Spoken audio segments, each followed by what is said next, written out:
Today, where the Daf Yomi is 57, Sanhedrin 57 for Wednesday, February 12th, 2025. Again, I'm going to back up to 56 and read the last paragraph. So the Gemara answers, actually, he does not interpret the verse, and the Lord commanded, homiletically, with regard to these mitzvot in his list. Each and every one of them is written separately in the Torah. The prohibitions of idol worship and forbidden sexual relations are stated. And now we're in 57, as it is written, and the earth was corrupt before God, Genesis 6:11, presumably referring to a transgression. And the school of Rabbi Yishmael taught, anywhere that the term corruption is stated is referring to nothing other than a matter of licentiousness and idol worship. The Gemara cites proof for this claim. Corruption refers to a matter of licentiousness, as it is stated, for all flesh have corrupted their way upon earth, Genesis 6:12. The word way alludes to intercourse, and corruption also refers to idol worship, as it is written, lest you deal corruptly and make you a graven image, Deuteronomy 4:16. The Gemara asks, and how do the other Tanaim, those are the rabbis from the Mishnah, how do the other Tanaim who do not derive from the verse, and the earth was corrupt before God, that the descendants of Noah are prohibited from engaging in idol worship and forbidden relations, interpret this verse? The Gemara answers, in their opinion, the verse merely exposes the behavior of the generation of Noah. So according to the school of Menashe, the prohibition of bloodshed for the descendants of Noah is stated separately in the Torah, as it is written, one who sheds the blood of man, by man his blood shall be shed, Genesis 9:6. The Gemara asks, and how do the other Tanaim interpret this verse? The Gemara answers, in their opinion, the verse reveals the type of death penalty administered to the descendants of Noah, but it is not the source for the prohibition of bloodshed. The prohibition of robbery is stated according to the school of Menashe, as it is written, every moving thing that is alive shall be for food for you, like the green herbs I have given you all, Genesis 9:3. And Rabbi Levi says, like the green herbs that sprout all over by themselves are ownerless, and not like the vegetation of a garden which belongs to the gardener's owner alone. This indicates that robbery is prohibited. The Gemara asks, and how do the other Tanaim interpret the verse?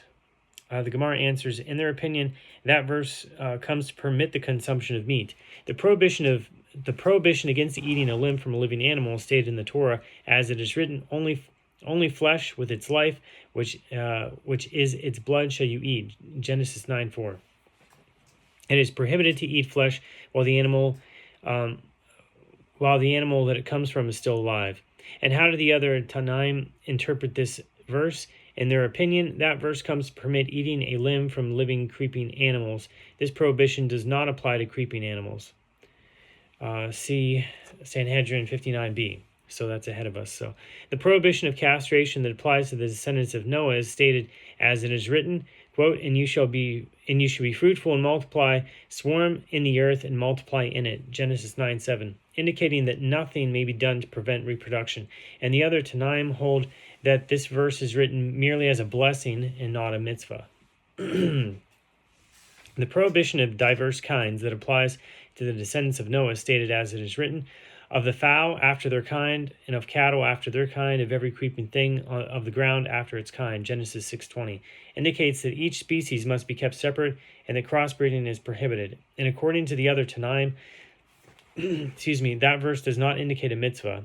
Rather, the reasons for keeping the species separate in Noah's Ark was merely for the sake of companionship, as animals are most comfortable in the company of other members of their own species.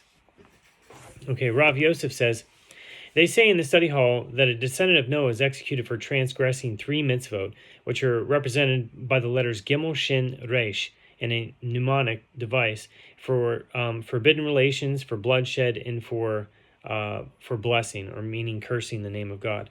So Rav Sheshet objects to this statement. Granted, a descendant of Noah is executed for bloodshed, as it is written, one who sheds the blood of man, by man his blood shall be shed, Genesis 9:6. But with regard to those other prohibitions, from where do the sages derive that a descendant of Noah who transgresses them is executed? If they derive it from the punishment for bloodshed by means of an analogy, then the descendants of Noah should be executed even if they transgressed any of the other Noahide mitzvot. If they are executed because they are included in the term anyone, and similarly the term no one stated with regard to these two prohibitions as it is stated with regard to cursing the name of God. Anyone who curses his God shall bear his sin, Leviticus 24:15. And it is stated with regard to forbidden relations, no one shall approach any that is near of kin to him to uncover their nakedness, Leviticus 18:6. Then Gentiles should be executed for idol worship too, as they are included in the term anyone, stated in that context, Leviticus 20 verse 2. So rather, Rav Sheshet says that Rav Yosef's version should be rejected, and that this is what they say in the study hall. A descendant of Noah is executed for transgressing 4 mitzvot, the 3 that were listed in idol worship. The Gemara asks, and is a descendant of Noah executed for idol worship? But isn't it taught in Braita with regard to idol worship, matters for which a Jewish court executes the transgressor are prohibited to a descendant of Noah? The Gemara infers, yes, there is prohibition for a descendant of Noah, but there is no death penalty. Rav Nachman bar Yitzchak says their prohibition is their death penalty. Since the only punishment mentioned in the Torah for transgressing a Noahide mitzvah is execution, any descendant of Noah who transgresses is liable to be executed. Rav Huna, Rav Yehuda, and all the other students of Rav say, a descendant of Noah is executed for transgressing any of the 7 Noahide mitzvot. The Merciful One revealed this punishment with regard to one mitzvah, the prohibition of bloodshed, and the same is true with regard to all of them. The Gemara asks, but is a descendant of Noah executed for robbery? But isn't it taught in Braita with regard to the following types of robbery: one who steals or robs, and likewise one who engages in intercourse with a married beautiful woman who was taken as a prisoner of war, and likewise all actions similar to these, if they are done by a Gentile to another Gentile, or by a Gentile to a Jew, the action is prohibited. But if a Jew does so to a Gentile, it is permitted. ? The Gemara explains the question. And if it is so that a Gentile is liable to be executed for robbery, and it is not merely prohibited to him, let the Braita teach that he is liable to be executed. The Gemara answers, because the Tana wanted to teach in the latter clause that if a Jew does so to a Gentile, it is permitted, he taught in the former clause that if a Gentile does one of these, it is prohibited. If the Braita were to state that a Gentile does so, he is liable, it would have to state that if a Jew does so to a Gentile, he is exempt, because this is the opposite of liable. That would indicate that it is actually prohibited for a Jew to do so to a Gentile, and that he is merely exempt from liability, which is not the case.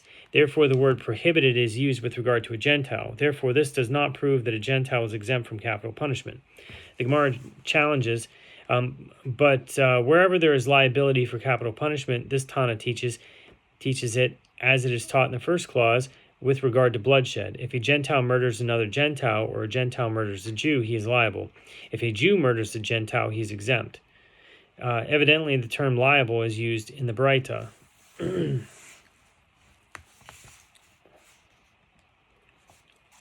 on a second. Okay. The Gemara answers, there, in that case, how should the Tana teach it? Should he teach it using the terms prohibited and permitted, indicating that a Jew may kill a Gentile ab initio? But isn't it taught in Braita with regard to a Gentile, and likewise with regard to Jewish shepherds of small livestock, who are typically robbers, one may not raise them out of a pit into which they fell, and one may not lower them into a pit? In other words, one may not rescue them from danger, but neither may one kill them ab initio. Hate Latin words. With regard to robbery, the term permitted is relevant, as it is permitted for a Jew to rob a Gentile.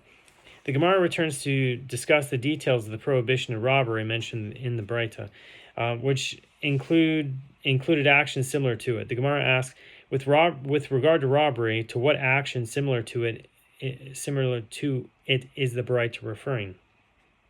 Rav Acha bar Yaakov says, it is necessary only to teach the halacha of a laborer working in a vineyard who eats from the fruit of the vineyard. His action is similar to robbery, and it is prohibited for a Gentile to do so. The Gemara asks, when does this laborer in a vineyard eat from the fruit?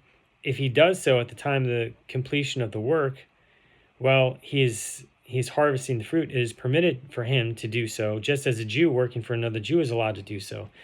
If it is not at the time of the completion of its work, eating the fruit is full-fledged robbery, and there is no novel element to this case. Rather, Rav Papa says that the mention of in the Braita of action similar to robbery is necessary only to teach the halacha of one who robs another of less than the value of one peruta. The Gemara asks, if so, why does the Braita state that it is prohibited for a Gentile to do so to a Jew? Isn't a Jew apt to forgive such a tiny debt? Why is this considered robbery? The Gemara answers, although afterward the owner forgives him, and does he not incur distress at the time of the robbery? Consequently, at the time of the robbery, the robber commits a transgression and is liable to be punished for it. The Gemara challenges, if the mention of action similar to robbery is referring to the robbery of less than the value of one peruta, what is the novel element in the case of a Gentile who robs a Gentile? Since they are not apt to grant forgiveness, robbing a Gentile, even a minuscule amount, is considered full-fledged robbery and not merely similar to robbery. Rather, Rav Acha, son of Rav Ika, says that there is a different explanation. It is necessary only to teach the halacha of one who withholds the wages of a hired laborer. For a Gentile to do so to another Gentile, and for a Gentile to do so to a Jew is prohibited, but for a Jew to do so to a Gentile is permitted. This case is less obvious than the other types of robbery, as instead of taking an item from the victim, the robber withholds money that is due to the victim. The Gemara clarifies further, what is the action that is similar to engaging in intercourse with a beautiful woman who is a prisoner of war, to which the Baraita is referring? When Rav Dimi came from Eretz Yisrael to Babylonia, he said that Rabbi Elazar says that Rabbi Hanina says, in the case of a descendant of Noah who designated a maidservant as a maid for his slave, and then he himself engaged in intercourse with her, he is executed on her account. Although the maidservant is his property and is not the slave's full-fledged wife, nevertheless he is guilty of adultery. The Gemara comments, the Baraita does not teach that a descendant of Noah is liable for actions similar to bloodshed. Abaye says, if you find a Baraita that teaches this, it is in accordance with the opinion of Rabbi Yonatan ben Shaul, as it is taught in a Braita that Rabbi Yonatan ben Shaul says, if a person pursues another to kill him, and the one being pursued can save himself by injuring one of the limbs of the pursuer, but he does not save himself in this manner, and instead kills the pursuer, he is executed for killing him, even though he acted in self-defense, and a descendant of Noah is also killed for this. Rabbi Yaakov Bar Acha found that it was written in a book of Agadot in the study hall of Rav, contrary to the halacha with regard to a Jew, a descendant of Noah is executed on the basis of the verdict of even one judge and by the testimony of even one witness, and without being given forewarning before committing the transgression. He can be judged or testified against only by the mouth of a man and not by the mouth of a woman, but even a relative may judge his case or testify against him. The sages said in the name of Rabbi Yishmael that a descendant of Noah is executed even for killing fetuses. The Gemara asks, from where are these matters derived? Rav Yehuda says they are derived from that which the verse states, and your blood of your lives I will require. At the hand of every animal I will require it, and at the hand of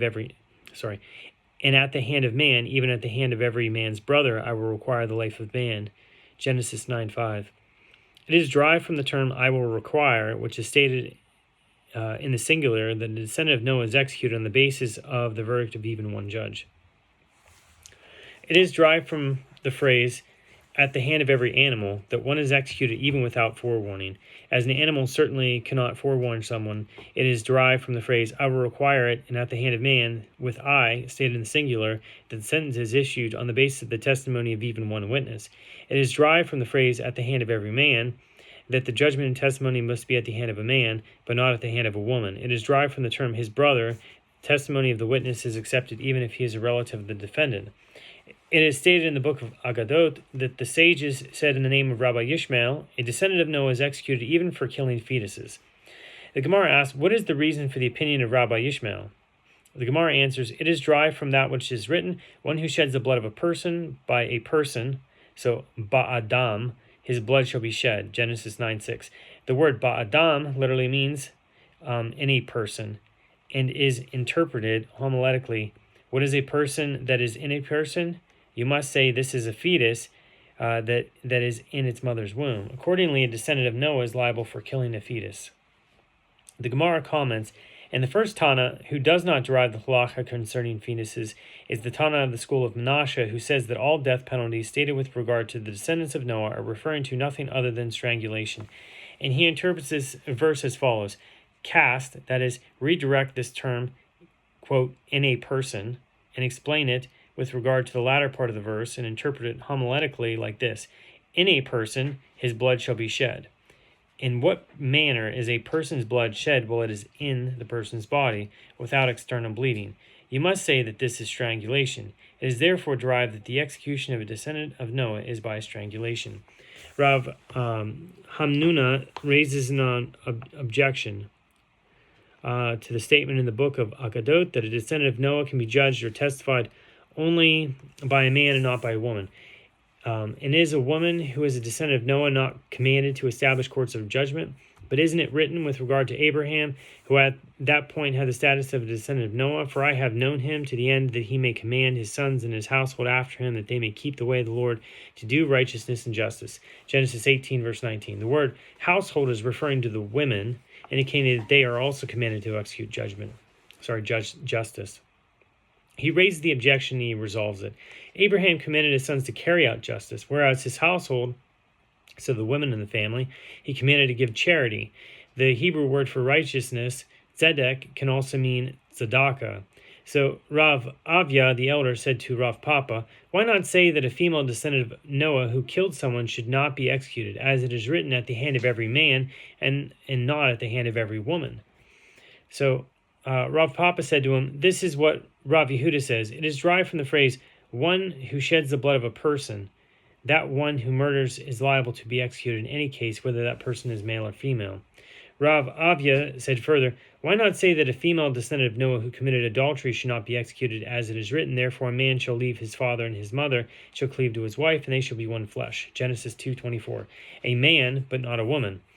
Rav Papa said to him, this is what Rav Yehuda says. At the end of the verse it states, and they shall be one flesh. The verse then combines men and women, indicating that the same halacha applies to both. The sages taught in a Braita with regard to the verse, no one, so ish, shall approach any that is kin to him to uncover their nakedness. Leviticus 18, verse 6. The verse could have stated, one shall not approach, or just ish, right? Just one time. Why must the verse state ish, or no one? It is to include the Gentiles who are prohibited from engaging in forbidden sexual relations as Jews are. The Gemara asks, but is it derived from here? Is it derived from there, from the verse that already interpreted as teaching this halacha? And the Lord God commanded the man, saying, Genesis 2:16, this alludes to forbidden relations. The Gemara answers, there the verse is referring to their women, Gentiles, with whom relations are forbidden. And here it is referring to our women, Jews, with whom relations are forbidden. In other words, a Gentile who engages in intercourse with a married Jewish woman is liable. As it is taught in the latter clause of the Braita, if a Gentile engages in intercourse with those Jewish women with whom relations are forbidden, that is, a married Jewish woman, he is judged according to the halachot of the Jews. So the Gemara asks, with regard to what halacha is this Gentile judged according to the halachot of the Jews? Rav Nachman says that Rav Bar Avu says, the statement of the Braita is necessary only to teach these halachot, that he must be judged by a Sanhedrin, and that he is punished only if two witnesses testify concerning him, and only if he was issued a forewarning before his transgression. The Gemara asks, should the halacha of a Gentile who engaged in intercourse with a forbidden Jewish woman be less stringent than that of a Gentile who engaged in intercourse with a forbidden Gentile woman? In which case, these conditions do not apply. Rather, Rabbi Yochanan says the statement of the Braita is necessary only to teach the halacha in the case of a Gentile who engages in intercourse with a betrothed young Jewish woman, which does not apply to Gentiles. By halacha, only marriage applies to Gentiles, not betrothal. Therefore, we judge them according to our halacha in that case. The Gemara asks, and with regard to Gentiles who engage in intercourse with a married Jewish woman, do we judge them according to their halacha? But isn't it taught in the Braita, if a Gentile engages in intercourse with a betrothed young Jewish woman, he is punished by stoning. If he engages in intercourse with a married Jewish woman, he is punished by strangulation. The Gemara explains its question. And if they are judged according to their halacha, he would be executed by the sword. Rav Nachman bar Yitzchak says, What is the meaning of the phrase a married woman, which the Tana teaches? It is referring to a case where the woman had entered the wedding canopy but had not yet engaged in intercourse with her husband, in which case she is considered married according to the halachot that apply to Jews, but not according to the halachot that apply to Gentiles. Since with regard to Gentiles, marriage is not yet taken effect, we judge them according to our halachot. Therefore, a Gentile who engages in intercourse with such a Jewish woman is executed by strangulation. Rabbi Hanina teaches Gentiles can have the status of a married woman who has engaged in intercourse with her husband. Such a woman is considered married according to their laws, but they cannot have the status of a married woman who has entered the wedding canopy but has not engaged in intercourse with her husband. It is taught in a Braita, in accordance with the opinion of Rabbi Yochanan, any forbidden relations for which a Jewish court administers capital punishment are prohibited to a descendant of Noah, and any forbidden relations for which a Jewish court does not administer capital punishment are not prohibited to a descendant of Noah. This is the statement of Rabbi Meir. And the rabbis say, there are many types of forbidden sexual relations for which a Jewish court does not administer capital punishment and are nevertheless prohibited to a descendant of Noah. If a Gentile engages in intercourse with those Jews with whom relations are forbidden, he is judged according to the halachot of the Jews. If he engages in intercourse with those descendants of Noah with whom relations are forbidden, he is judged according to the halachot of the descendants of Noah. And we have only the case of a betrothed young woman as a case where a Gentile is judged according to the halachot of the Jews, in accordance with the opinion of Rabbi Yochanan. The Gemara suggests, let the Tana also count the case of a woman who entered the wedding canopy but had not yet engaged in intercourse with her husband. The Gemara explains, this Tana is the Tana of the school of Menashe, who says that all death penalties stated with regard to the descendants of Noah are referring to nothing other than strangulation.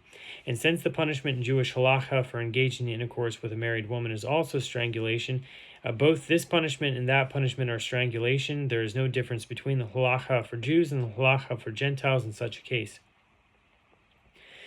With regard to the opinion of Rabbi Meir stated in the first clause of the Braita, the Gemara asks, and does Rabbi Meir hold that any forbidden relations for which a Jewish court administers capital punishment is prohibited to a descendant of Noah? But isn't it taught in a Braita with regard to a convert, etc.? And we'll finish it tomorrow. So that's the end of 57.